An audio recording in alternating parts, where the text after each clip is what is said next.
quiet village near the vast and mysterious Nyanga forest, a young girl named Zobule lived under the shadow of cruelty and hardship. She was the daughter of Tsepo, a hard-working man who had remarried after the tragic passing of his first wife. Tsepo's new wife, Masego, was nothing like Zobule's late mother. She was cold and unkind, showing love only to her own daughter, Naledi. While Tsepo often travelled far for work, Zobule was left alone with Masego, who saw her not as a stepdaughter, but as a mere servant in her own home. From the moment Tsepo left for his long journeys, Masego made sure that Zobule's life was nothing but misery. Every morning before the sun had even risen, Zobule was forced to wake up and begin her endless chores. She scrubbed the floors, washed the dishes, and carried heavy buckets of water from the nearby river. Her hands became rough, her back ached, but she never complained. She knew that no one would listen. Meanwhile, Naledi, Masego's beloved daughter, lived a life of comfort and luxury. While Zobule worked tirelessly, Naledi slept in, wrapped in soft blankets on a comfortable bed. When she woke up, her mother served her a delicious breakfast, warm bread, fresh fruit, and sweet porridge. But Zobule, she only got the stale leftovers from the night before, if there was anything left at all. Clothes were another cruel reminder of how differently the two girls were treated. Naledi had a wardrobe filled with beautiful dresses made from the finest fabrics. She wore golden bangles on her wrists and had shoes that never touched dirt. But Zobule?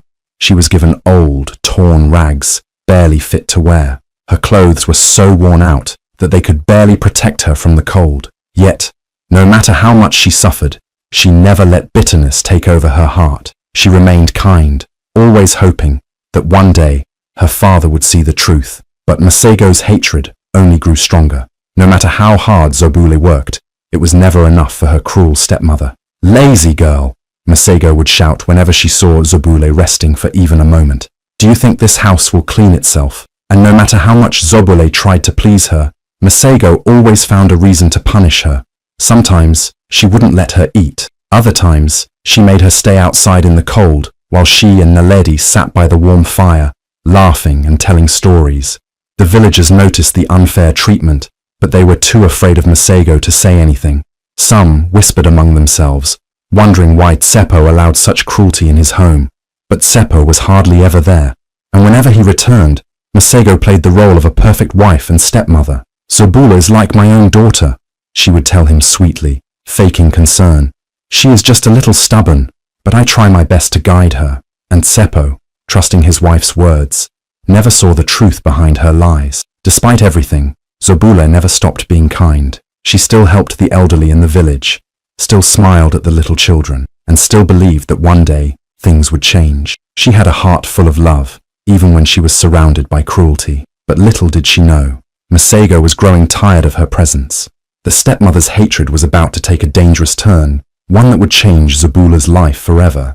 The night was silent, except for the faint crackling of the fire in the small clay stove. Shadows flickered on the walls of the tiny house as Masego sat in the dim candlelight, her sharp eyes glinting with cruel intent. Across from her, Naledi sat comfortably on a cushion, dressed in a fine silk nightgown. She played absent-mindedly with the golden bracelets on her wrist, completely unaware of the wicked thoughts brewing in her mother's mind. Masego leaned in closer, her voice barely above a whisper. "It is time," she said, her tone sending a chill through the air. Naledi looked up, raising an eyebrow. "Time for what, Mama?" she asked lazily, not particularly interested. Masego's lips curled into a slow, sinister smile. "Time to get rid of Zobule once and for all." Naledi's eyes widened, not with fear, but with excitement. She had always enjoyed watching her mother mistreat Zobule, laughing whenever the girl was punished or made to work like a servant. But this was something new, something darker, something far more final. "But how, Mama?" Naledi asked, leaning in eagerly. Masego's eyes flickered with malice as she lowered her voice even more. "Tomorrow morning I will tell Zobule that I have a surprise for her. Something wonderful, something special, just for her. That foolish girl is so desperate for kindness that she will believe me." Naledi giggled. "She's so stupid," she whispered. Masego nodded in agreement. "Once she trusts me, I will take her deep into the Nyanga forest. We will go so far that she won't know where she is. And then, when she least expects it..." Masego paused, her cruel smile widening. "I will leave her there." Naledi gasped, her eyes shining with wicked delight. You mean, we'll abandon her? Masego chuckled darkly. Yes, my child. The Nyanga forest is deep and endless. People say that strange creatures lurk in its shadows. Spirits, wild beasts, things that no one dares to speak of. If Zobula wanders too far, she will never find her way back. No one will come looking for her, and by the time anyone notices she's gone, it will be too late. Naledi clapped her hands together in excitement. Finally! No more Zobule! No more sharing our food with her! No more watching her walk around in those ugly old clothes. She is such an embarrassment, Masego smirked. Exactly. And when your father returns, I will simply tell him that Zobule ran away. He will be sad for a few days, but then he will forget her, just like he forgot her mother. Naledi burst into laughter. You are so smart, Mama. Father never pays attention to anything, so he will believe whatever you say.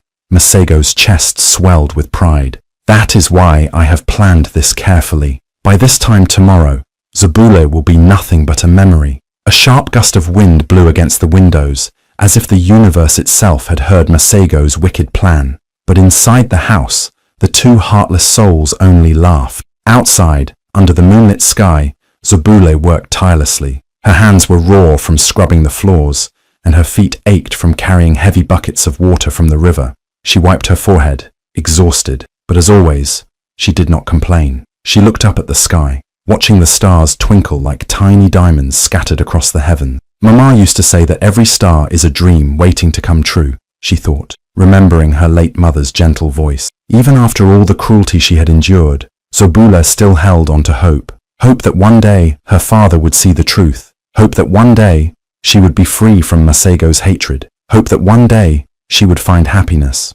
Little did she know, her stepmother had no intention of letting that happen. As the night deepened, Masego sat awake, carefully planning every detail of her scheme. She imagined Zobule lost in the depths of the Nyanga forest, calling out for help that would never come. She imagined the girl wandering alone, growing weaker and weaker until the wild creatures of the forest found her. The thought filled Masego's heart with satisfaction. She had spent years watching Zobula endure hardship after hardship. No matter how much she tormented her, the girl never broke. She never screamed, never fought back, never showed the anger that Masego wanted to see. That was what infuriated her the most. She wanted Zobula to be bitter, to be hateful, to lose her kindness. But she never did, and now she never would. Naledi lay in bed, too excited to sleep. She imagined the look on Zobula's face when she realized she had been tricked, when she turned around and found herself alone in the vast, terrifying forest. She grinned at the thought. She would no longer have to share anything with that pathetic girl. No more competition for her mother's love. No more unwanted presence in their home. The plan was perfect. Tomorrow, Zobula would follow them willingly, believing for the first time that Masego was showing her kindness. She would. The sun had barely risen when Masego called Zobule inside the house. Her voice, usually cold and sharp, was strangely gentle this morning.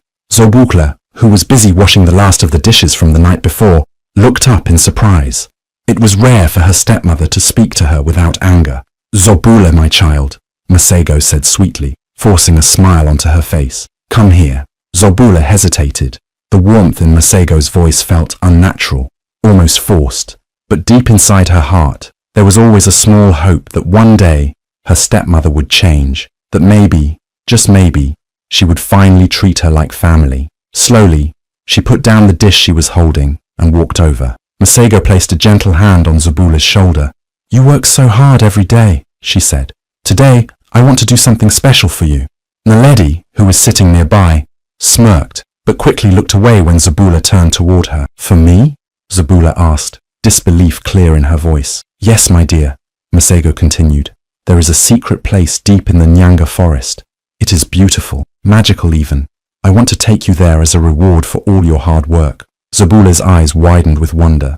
A secret place? A reward? She had never received anything from Masego before, no matter how hard she worked. Maybe this was real.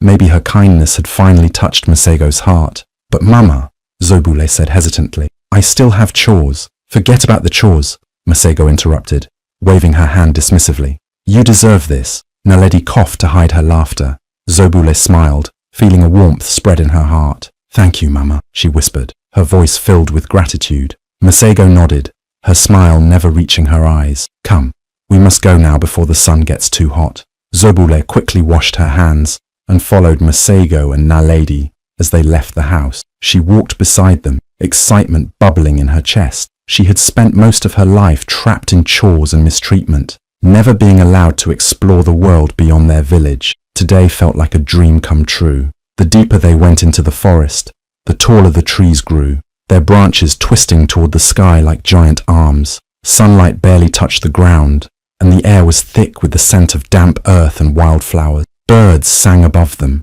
their melodies weaving through the silence. Zobule looked around in awe. "It's so beautiful," she whispered. Masego walked ahead, her eyes scanning the surroundings. They had to go further, deep enough that no one would hear the girl's cries. After what felt like hours of walking, Masego finally stopped. "This is the place," she said, turning to Zobule with a smile. Zobule looked around, confused. It didn't seem special. There were no flowers, no streams, nothing magical about it, only towering trees and thick vines. "But," she started to say when, without warning, Masego grabbed her arms and shoved her backward. Zobule let out a sharp scream as she tumbled into an unseen pit, her body hitting the ground hard. Pain shot through her legs, her arms, her back. She groaned, disoriented, struggling to sit up. Above her, Masego peered down, her face twisted with cruel satisfaction. "No one will find you here," she said coldly. Zobule's breath came in quick, shallow gasps. "Mama," she whispered, confusion clouding her voice. Masego only laughed, a deep, mocking laugh that echoed through the trees. Zobule scrambled to her feet, ignoring the pain. She looked up, realizing how deep the pit was. The walls were made of dirt and roots, impossible to climb. "Mama, please!" she cried, her voice breaking. Masego's expression hardened. "You are nothing but a burden, Zobule. You were never meant to be part of our family." Naledi peeked over the edge, giggling. "Goodbye, Zobule," she said, waving mockingly. Tears burned in Zobule's eyes. This wasn't a mistake. This wasn't a cruel joke. They had brought her here to die.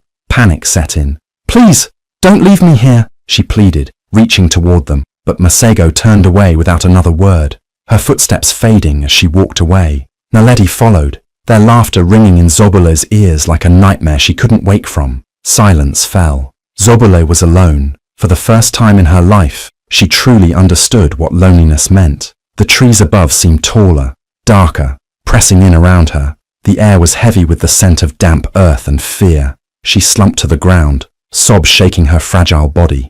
She had been foolish to believe Masego had changed. She had been foolish to trust. Hours passed, and the forest grew colder. Strange sounds filled the air, rustling leaves, distant howls, whispers carried by the wind. She hugged herself, shivering, her body aching from the fall. But she refused to give up. Wiping her tears, she looked around.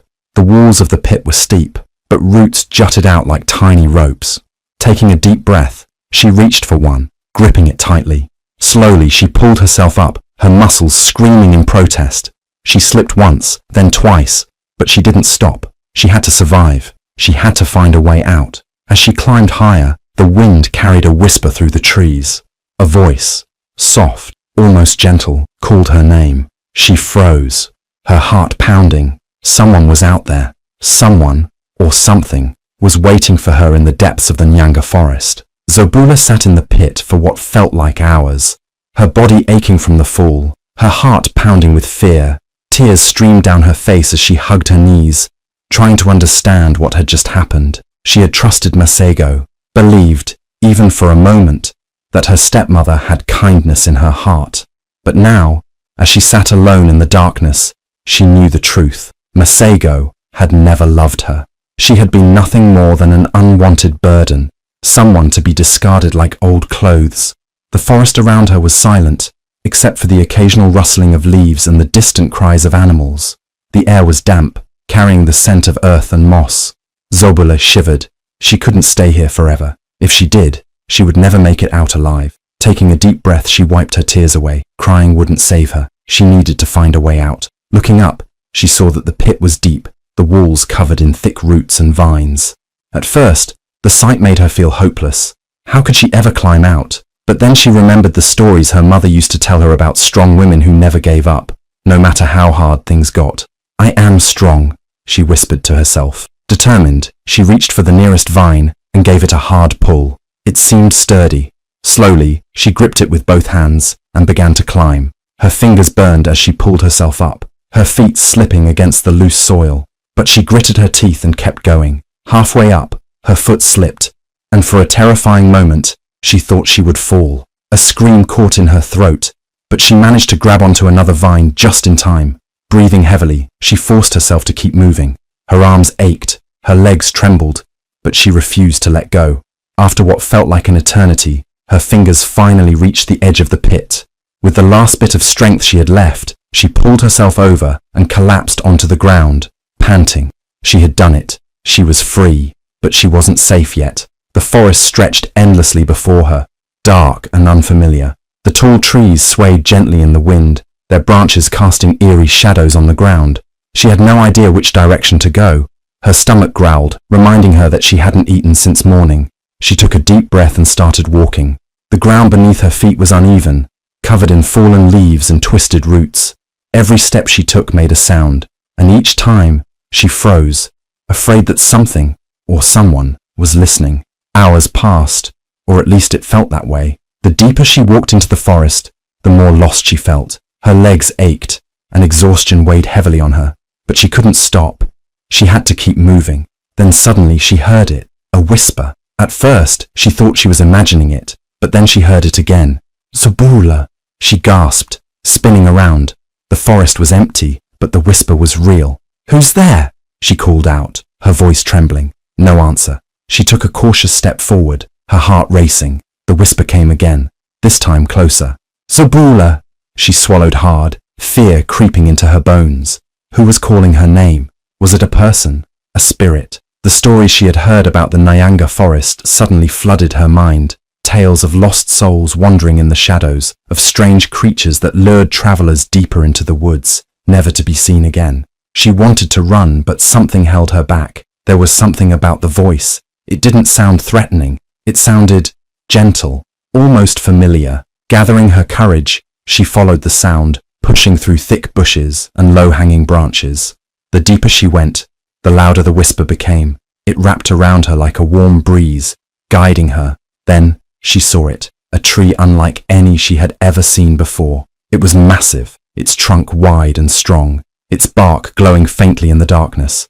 Strange symbols were carved into it, swirling in patterns she didn't recognize. The air around it hummed with energy, making her skin tingle. As she stepped closer, a soft light appeared, and out of the shadows, an old woman emerged. Her hair was silver, her eyes deep and knowing. She wore a cloak woven from leaves, and in her hand, she held a small, glowing amulet. You are stronger than you know, child, the woman said, her voice the same whisper that had called Zobula through the forest. Zobula stared at her in shock. Who are you? She asked, barely able to find her voice. The woman smiled. I have been waiting for you. Zobula didn't understand. Waiting for her? Why? The woman extended the amulet toward her. Take this, she said. It will guide you. Hesitantly, Zobula reached out and took the amulet. The moment her fingers touched it, a warmth spread through her body, filling her with a strange sense of peace. You are not alone, the woman said. You never were. Zobula looked down at the amulet, then back at the woman. But before she could ask another question, a gust of wind swept through the trees, and just like that, the woman was gone. She gasped, looking around. The glowing tree, the symbols, the strange energy in the air. It was all fading. Had she imagined it? The amulet in her hands was real. Holding it tightly, she felt a new strength rise within her.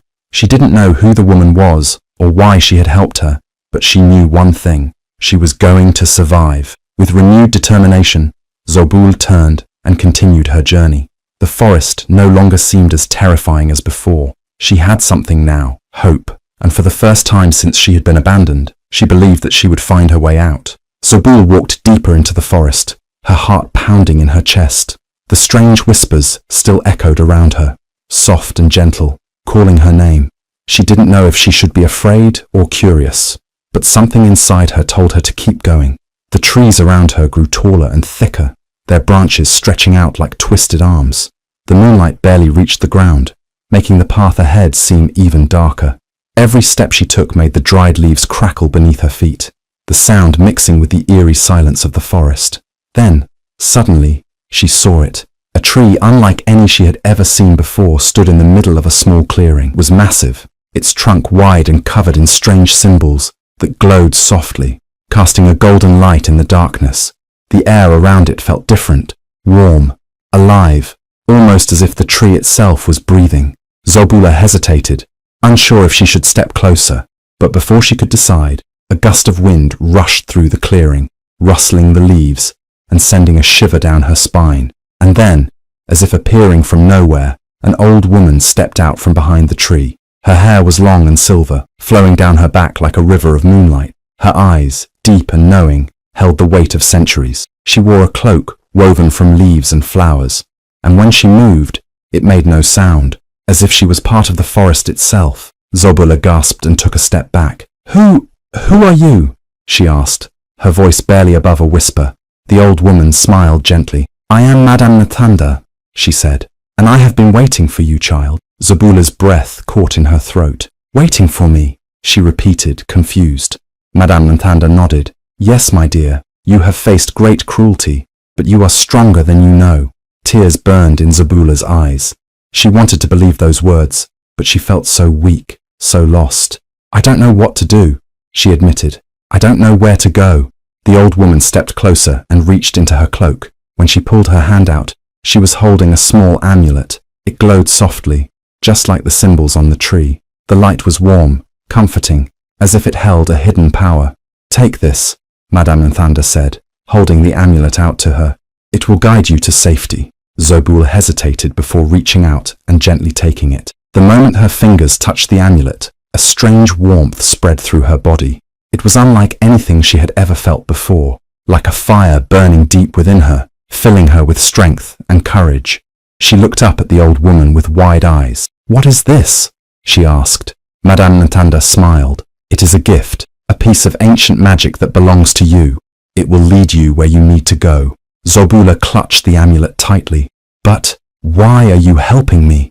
The old woman's eyes softened. "Because you are meant for more than suffering, child. You are destined for something greater.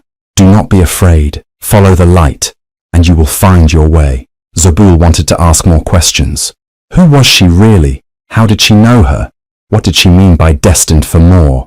But before she could speak, another gust of wind rushed through the clearing. The light around the tree flickered, and when Zobul blinked, Madame Natanda was gone. The clearing was silent once more, as if she had never been there. Only the glowing amulet in Zobula's hand proved that it wasn't a dream. She took a deep breath, staring down at the magical object. It pulsed softly, as if whispering to her, urging her forward. She didn't know where it would take her, but for the first time in a long time, she felt hope. With new determination, she turned and walked back into the forest, following the light. The small amulet glowed softly in the dark, its warm light guiding the lost girl through the endless forest. Every step was slow, her legs aching from exhaustion, her stomach empty, but she did not stop. She held the amulet close, trusting its magic, trusting the old woman's words.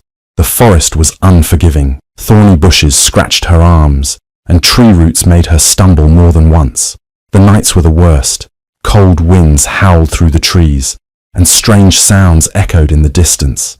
Animals, maybe spirits. Fear crept into her heart, but she clutched the amulet tighter and whispered to herself, "I will make it. I have to." Days passed in hunger and exhaustion. Wild berries became her only food, and when she found a small stream, she knelt down and drank the cool water as if it was the sweetest thing in the world. Her reflection stared back at her, tired eyes, dirt-covered skin, but there was something else, something new, strength, a quiet fire inside her that had not been there before.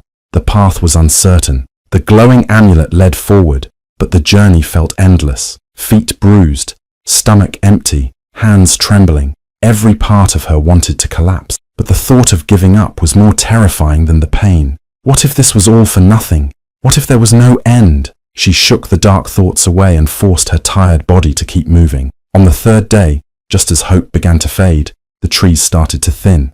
The forest, which had felt like a cage, slowly opened up. The air smelled different, fresher, carrying the scent of something familiar, firewood, cooked food. A sound drifted through the trees, laughter, voices, human voices, heart pounding. She stepped forward, pushing past the last set of bushes, and there it was, a village, hidden deep within the wilderness. Small huts with thatched roofs, smoke rising from chimneys, people moving around, carrying baskets, tending to animals. It was nothing like the home she had known, but it felt safe. Before she could take another step, exhaustion finally won. Her knees buckled, and the world blurred as she collapsed to the ground. The last thing she heard was a gasp, hurried footsteps, and then everything went dark. Warmth. That was the first thing she felt when she woke up. A soft blanket covered her, and the scent of herbs filled the air. Blinking, she realized she was lying inside a small hut, the roof made of straw, a fire burning gently nearby. A kind face hovered over her, an elderly woman, eyes filled with concern. "You're safe now," the woman whispered, pressing a damp cloth to her forehead. "You are home." Tears welled up in her eyes. She had made it. The soft glow of the amulet flickered like a tiny star in the darkness, leading tired feet through the endless forest. The path ahead was uncertain, but turning back was not an option. Every step felt heavier than the last, every breath a battle against exhaustion. The body ached, hunger gnawed at the empty stomach, and the loneliness of the wild pressed in from all sides. But the light never faded, and neither did the will to survive. The first night was the hardest. The trees whispered strange sounds, and the shadows danced in the moonlight, making fear grow stronger. The cold wrapped around like an unwelcome blanket, and the ground beneath was rough and unkind. Curling up beneath a thick tree, the only warmth came from the small piece of magic clutched tightly in trembling hands. Sleep came in restless moments, broken by the distant cries of unknown creatures and the rustling of leaves. Every sound felt like danger, yet there was no choice but to rest. Morning arrived with soft golden light filtering through the trees. The hunger was unbearable, but the forest provided. Berries hung low on bushes, their small shapes barely enough to fill an empty stomach, yet each one tasted like a blessing. A clear stream trickled nearby, its water icy but refreshing. Cupping shaky hands, the cold liquid was lifted to dry lips, bringing a moment of relief. Survival was not easy, but it was possible. The journey continued. The forest stretched endlessly, every tree looking the same, every turn leading to another path of uncertainty. The body grew weaker, the steps slower. Bare feet scraped against stones, hands reached out to steady against rough bark, but the small light continued forward, urging the tired soul to move. On the second night, the sky opened and rain poured down in heavy drops, soaking everything in moments. Shivering under a thick canopy of leaves, teeth chattered against the cold, wet clothes clung to the skin, and the fire inside felt like it was fading. Eyes closed tightly, lips murmured silent prayers, hoping the storm would pass. And when it finally did, exhaustion claimed the body once more, pulling it into restless sleep. By the third day, the weight of hunger and exhaustion was unbearable. Each step felt like walking through deep water, each breath heavier than the last. The mind whispered doubts. What if there was no end to this journey? What if the light led nowhere? But then, something changed. The trees grew thinner, the air smelled different. A hint of smoke lingered, carrying with it the promise of warmth. And then, through the tangled branches, a sight appeared. Small huts with roofs of straw, tiny gardens filled with green life, and people, real people, moving about with baskets in their hands and children playing in the dirt. The hidden village was real. Relief came too fast, too strong. The body, pushed beyond its limit, finally gave in. Knees buckled, vision blurred, and before another breath could be taken, the world faded into darkness. The first thing felt upon waking was warmth. A thick blanket wrapped around the weak body, the scent of herbs filled the air, and a soft fire crackled nearby. Gentle hands placed a damp cloth on a burning forehead, and a kind voice whispered words of comfort. The fear was gone, the danger had passed. There was safety now. Tears welled up, not from sadness, but from overwhelming relief. The journey was over. Help had been found. The light had led exactly where it was meant to, and for the first time, in what felt like forever, there was no need to run, no need to fight. There was only rest. Back in the village, Masego sat comfortably in her home, believing her cruel plan had worked. She had told Seppo that his daughter had run away, pretending to be heartbroken and disappointed. She was always ungrateful, she had sighed, shaking her head. I did everything for her. yet she still chose to leave. Tsepo, who had been away for weeks, was devastated. His heart ached for his lost child, but he had no reason to doubt his wife's words. Days turned into weeks, and life in the household returned to normal, at least for Masego and Naledi. They enjoyed their fine meals, their luxurious clothes, and the comfort of knowing there was no longer a kind-hearted girl to overshadow them. Masego smiled to herself, pleased that no one would ever hear of Zobula again. But fate had other plans.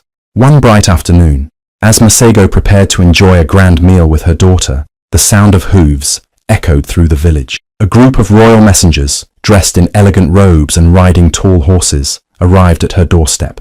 The villagers gathered, whispering among themselves. It was not every day that the king's men came searching for someone. Masego's heart pounded as she stepped outside, forcing a smile. "How may I help you, noble messengers?" she asked, trying to keep her voice calm. The lead messenger, a tall man with a commanding presence, looked her in the eye.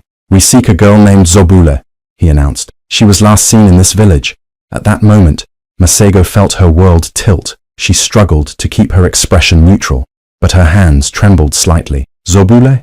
she repeated, forcing out a fake laugh. "Oh, dear messengers, I'm afraid she ran away weeks ago. She was never content here." The messenger narrowed his eyes, studying her carefully. The crowd murmured, some casting suspicious glances at Masego. Tsepo, who had heard the commotion, rushed forward, his face filled with concern. "You're looking for my daughter?" he asked urgently. The messenger nodded. "Yes. The hidden village she found refuge in belongs to none other than King Thabo." Gasps spread through the crowd. King Thabo was one of the most powerful rulers in the land, known for his wisdom and fairness. What business could he have with a girl like Zobule?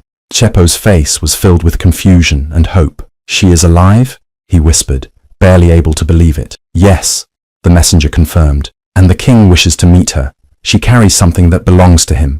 Masego's hands clenched into fists. This was impossible. How had that wretched girl survived? And why was the king involved? Fear and rage burned in her chest, but she could not let it show. She forced another smile. "What wonderful news," she said through gritted teeth. "Of course, if the king seeks her, we must bring her home at once." But the messenger did not look convinced. He turned to Tsepo instead. "We will take you to her," he said. "The truth must be revealed." Masego's stomach dropped. If Zobule was alive, then everything would be exposed. The lies, the cruelty. Tsepo would know it all. And when that happened, there would be no escape from the consequences. The royal palace stood tall and grand, its golden walls shining under the bright sun. Inside, King Thabo sat on his throne, his heart heavy with memories of the past.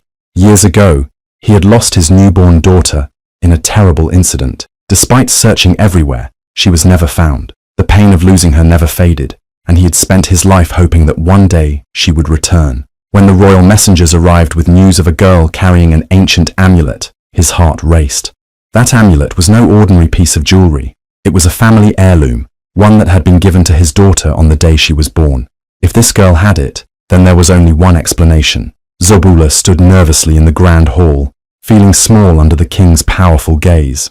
She had never imagined that the strange amulet given to her in the forest held such great meaning. As the king looked at her, his eyes filled with emotion. He slowly stepped forward, reaching out to touch the amulet hanging around her neck. "It is you," he whispered, his voice trembling. "My lost daughter." When King Thabo heard the truth about Masego's cruelty, his face darkened with anger. He could not believe that an innocent child had suffered so much at the hands of someone who was supposed to care for her. Without hesitation, he gave his judgment. Masego and Naledi would be exiled from the kingdom forever.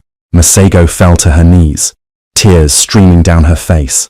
She begged for forgiveness, promising that she had only made a mistake. "Please, your majesty, give me another chance," she cried. But the king was unmoved. There was no mercy for someone who had tried to destroy an innocent life. Naledi, who had always lived in comfort, screamed in horror.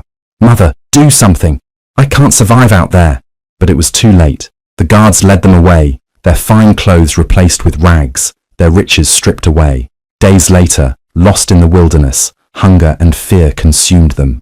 Naledi, who had once looked down on Zobule, now understood the pain of suffering. Regret filled her heart, but karma had already taken its course. There was no escape from the punishment they had brought upon themselves. The lost princess finally found her true place in the kingdom. No longer trapped in suffering, she embraced her new life with kindness and wisdom. She ruled with a gentle heart, ensuring that fairness and compassion guided every decision. The people of the land rejoiced, celebrating a ruler who understood their struggles and valued justice. The tale of past cruelty became a lesson for all, reminding them that evil never goes unpunished.